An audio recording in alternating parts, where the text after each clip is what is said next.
இன்னைக்கு காமிக்க போகிற ரெசிபி ஒரு வின்டர் ஸ்பெஷல் நம்மளுடைய எல்லோ பம்கின். இன்னைக்கு வந்து அந்த பம்கினை வச்சு சூப்பர் டேஸ்டியான ஒரு பரோட்டா.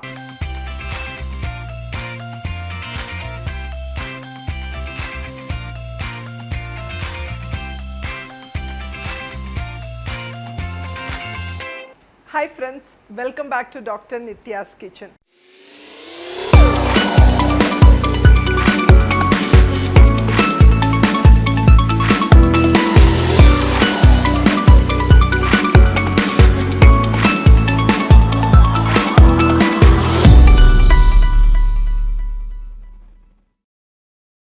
ஸோ இப்போ வந்து வின்டர் வந்திருக்கு. வின்டரில் ரெண்டு விஷயம். ஒன்று வந்து அடிக்கடி இன்ஃபெக்ஷன்ஸ் வரும், ஸோ நம்ம ஹெல்த்தியாக சாப்பிடணும். அதை விட சூப்பராக வந்து வின்டருக்குன்னு சில வெஜிடபிள்ஸ், சில டைப் ஆஃப் ஃபுட்டெல்லாம் இருக்கும், அதுவும் வந்து ரொம்பவே ஸ்பெஷல். ஸோ நான் இன்றைக்கி காமிக்க போகிற ரெசிபி அந்த மாதிரி ஒரு வின்டர் ஸ்பெஷல் நம்மளுடைய எல்லோ பம்கின். அதை வந்து சில இடத்துல பூசணிக்கான்னு சொல்லுவாங்க, சில இடத்துல அரசாணிக்கான்னு சொல்லுவாங்க. பட் எல்லோ பம்கின் பார்த்திங்கன்னா ஒரு சூப்பரான ஒரு விட்டமின்ஸ் அண்ட் ஆன்டி ஆக்சிடென்ட்ஸுடைய ஸ்டோர் ஹவுஸ்ன்னு சொல்லலாம். ரொம்பவே நல்லது நம்ம உடம்புக்கு. ஸோ நம்ம எப்போதுமே அதை வந்து குழம்பாவோ இல்லை வந்து ஒரு சூப்பாவோ வச்சு தான் சாப்பிடுவோம். ஸோ இன்றைக்கி வந்து அந்த பம்கினை வச்சு சூப்பர் டேஸ்டியான ஒரு பரோட்டா. பம்கினே எனக்கு பிடிக்காதுன்னு சொல்கிறவங்க கூட நல்லா வந்து ஒரு சீஸ் ஸ்டஃப் பண்ணி ஒரு பம்கின் பரோட்டா பண்ணுனா கண்டிப்பாக சாப்பிடுவாங்க. வாங்க இந்த பம்கின் பரோட்டா எப்படி பண்ணுறதுன்னு பார்க்கலாம். ஸோ ஃபஸ்ட் வந்து நம்ம பம்கினை ஆவியில் வேக வைக்க போகிறோம். ஸோ அதனால ஒரு ஸ்டீமரை ஹீட் பண்ண வச்சுட்டு நம்ம பம்கின் எடுத்து வெட்ட போகிறோம். எப்போதுமே வந்து இந்த மாதிரி அந்த டார்க் க்ரீன் கலர் இந்த மாதிரி இருக்கிற பம்கின் எடுத்திங்கன்னா உங்களுக்கு நல்ல ஸ்வீட்டாக இருக்கும். பிகாஸ் அது நல்லா முத்துனது, உள்ளேயும் கலர் பாருங்கள் இவ்வளோ எல்லோவாக இருக்குது. இது வந்து சேவரி டிஷ்ஷஸ் பண்ணுறதுக்கும் நல்லாயிருக்கும். நீங்கள் ஸ்வீட் இதில் வந்து பரங்கிக்காய் அல்வாவோ இல்லை பம்கின் பை மாதிரி பண்ணுறதுக்கும் சூப்பராக இருக்கும். ஸோ இந்த பம்கினுடைய தோலை எடுத்துடலாம்.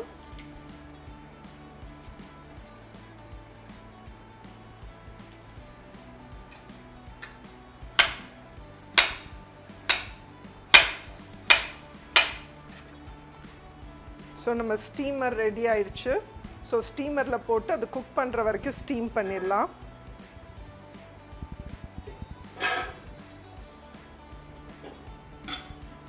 இது யூஸ்வலாக வந்து ஒரு மேக்ஸிமம் 10 மினிட்ஸில் நல்லா ஸ்டீம் ஆகி சாஃப்ட் ஆயிரும். ஸோ இப்போ வந்து ஒரு 9 மினிட்ஸ் ஆயிடுச்சு. வெந்துருச்சான்னு பார்க்கலாம். நீங்கள் ஒரு கத்தி வச்சு குத்தி பார்த்தீங்கன்னா அது நல்லா உள்ளே போகும். ஸோ பாருங்கள் இந்த மாதிரி சாஃப்டாக வெந்திருக்கணும். நீங்கள் அமுத்தி பார்த்தீங்கன்னா அது ஃப்ரீயாக உள்ளே போகணும். ஸோ இந்த ஸ்டேஜில் நம்ம ஆஃப் பண்ணிடலாம். ஸோ இப்போ இந்த பம்கினை ஒரு மிக்சர் ஜாருக்கு ட்ரான்ஸ்ஃபர் பண்ணி அதை வந்து ஒரு ஃபைன் பேஸ்ட் ஆக்கிக்கோங்க. பட் ஆக்சுவலாக நல்லா வெந்துருச்சுன்னா நீங்கள் வெறும் ஒரு மேஷர் வச்சு மேஷ் பண்ணிங்கனாலே உங்களுக்கு நல்ல மேஷ்ட் கன்சிஸ்டன்சி கிடச்சிரும். இதில் ஒரு நேச்சுரல் ஸ்வீட்னஸ் இருக்கும். ஸோ நீங்கள் குழந்தைங்களுக்கெல்லாம் அப்படியே இந்த வேக வச்சதை கூட கொடுக்கலாம். இப்போ இதை நான் அரைச்சிட்டு வந்துடுறேன்.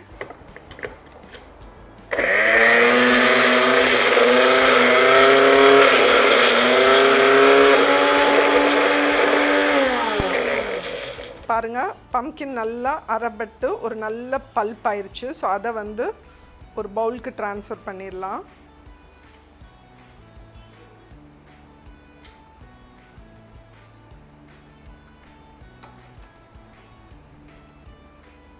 இதோட நான் இங்கே வந்து 1 கப் கோதுமை மாவு வச்சுருக்கேன். அந்த 1 கப் கோதுமை மாவு,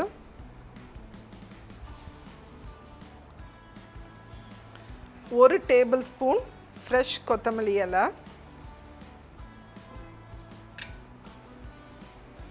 இந்த சப்பாத்திக்கு வேண்டிய சால்ட், ஒரு 1/2 டீஸ்பூன் சில்லி பவுடர், ஒரு 1/4 டீஸ்பூன் மஞ்சத்தூள், தனியா பவுடர், ப்ளஸ் எப்போதுமே பம்கின் வந்து ஸ்பைசஸோடு நல்லா போகும். ஸோ இதுக்கு வந்து ஒரு 1/4 டீஸ்பூன் நீங்கள் கரம் மசாலா பவுடரும் போடலாம். போட்டுட்டு இதை வந்து ஒரு சாஃப்ட் சப்பாத்தி மாவாக நம்ம பிணைய போகிறோம். ஸோ ஃபஸ்ட்டு இந்த பம்கின் பேஸ்ட்டில் பிணைஞ்சிக்கலாம். அதுக்கப்புறம் பத்தாததுக்கு நம்ம வந்து கொஞ்சம் கொஞ்சமாக தண்ணி தெளிச்சிக்கலாம். இந்த பம்கின் பியூரி ஒரு நல்ல சாஃப்ட் டெக்ஸ்சர் கொடுக்கும். ஸோ அதனால் நீங்கள் வந்து இதில் நெய்யோ வேறு எதுவுமோ போட வேண்டாம்.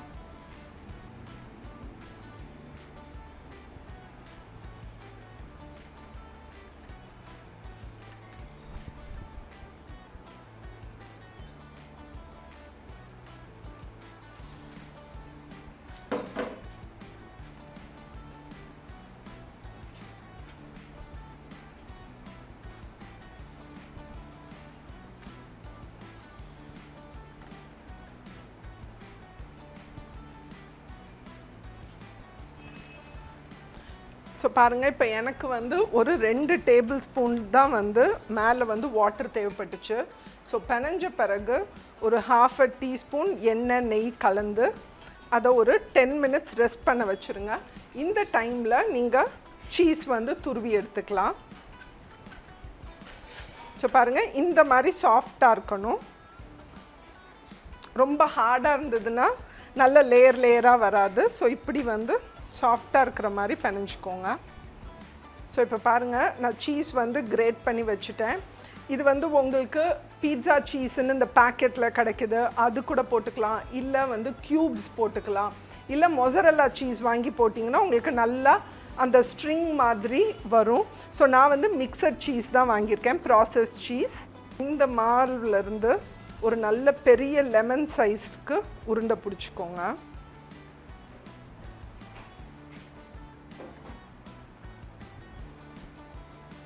ஃபஸ்ட்டு சீஸை ஸ்டஃப் பண்ணுறதுக்கு நீங்கள் ஆலு பராட்டா பண்ணுற மாதிரி தான் லைட்டாக வந்து ட்ரை ஃப்ளார் போட்டு அதை கொஞ்சமாக பரத்திக்கோங்க. ஸோ இவ்வளோ பரத்துனீங்கன்னா போதும். இதில் ஒரு டேபிள் ஸ்பூன் சீஸ் வைக்க போகிறேன்.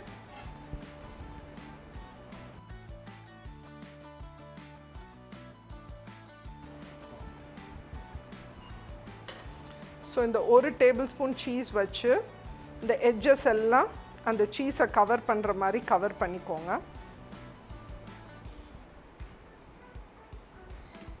இதே மாதிரி அடுத்த 2 உருண்டையும் பண்ணிடலாம்.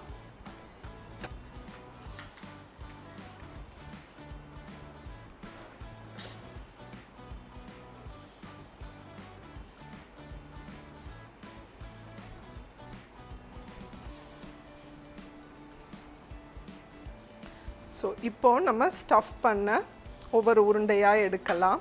ஸோ இதை பரத்துறதுக்கு முன்னாடி நம்ம இங்கே தவாவை ஹீட் பண்ணிடலாம். ஸோ தட் வந்து இது நம்ம உருட்டின உடனே நம்மளால் வந்து குக் பண்ண முடியும்.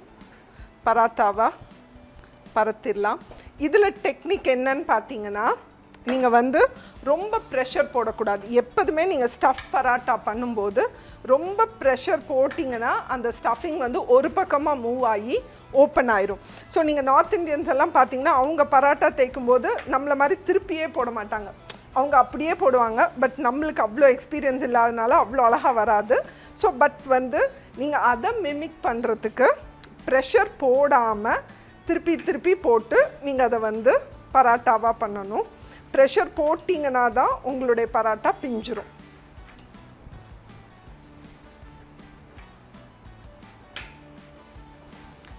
தின்னாவும் வந்து உருட்டக்கூடாது.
ஸோ பாருங்கள், இந்த பம்கின் சப்பாத்தி வந்து டக்குன்னு ரெடி ஆயிடுச்சு. ரொம்ப டேஸ்டியாக இருக்கும். ஒரு டச் ஆஃப் ஸ்வீட்னஸ் இருக்கும். அந்த சீஸ்லேருந்து ஒரு நல்ல ஒரு புளிப்புத்தன்மை, ஒரு உமாமி டேஸ்ட் எல்லாம் வரும். ப்ளஸ் நம்ம காரம்லாம் போட்டிருக்கோம். ஸோ உங்களுக்கு எதுவுமே தேவையில்லை. நீங்கள் வெறும் வந்து தயிர் தொட்டே வந்து இதை சாப்பிட்றலாம். ரொம்ப ஃபில்லிங்காக இருக்கும். ஸோ கண்டிப்பாக இந்த வின்டர் ஸ்பெஷலான இந்த பம்கின் பராட்டா உங்கள் வீட்டில் ட்ரை பண்ணி பாருங்கள். ட்ரை பண்ணி பார்த்து உங்களுக்கு பிடிச்சிருந்ததுன்னா உங்கள் ஃப்ரெண்ட்ஸ் அண்ட் ரிலேட்டிவ்ஸோடு ஷேர் பண்ணுங்கள். இதே மாதிரி இன்னொரு அட்டகாசமான ஹெல்த்தியான ரெசிபியோடு உங்களை சந்திக்கிறேன். பாய்.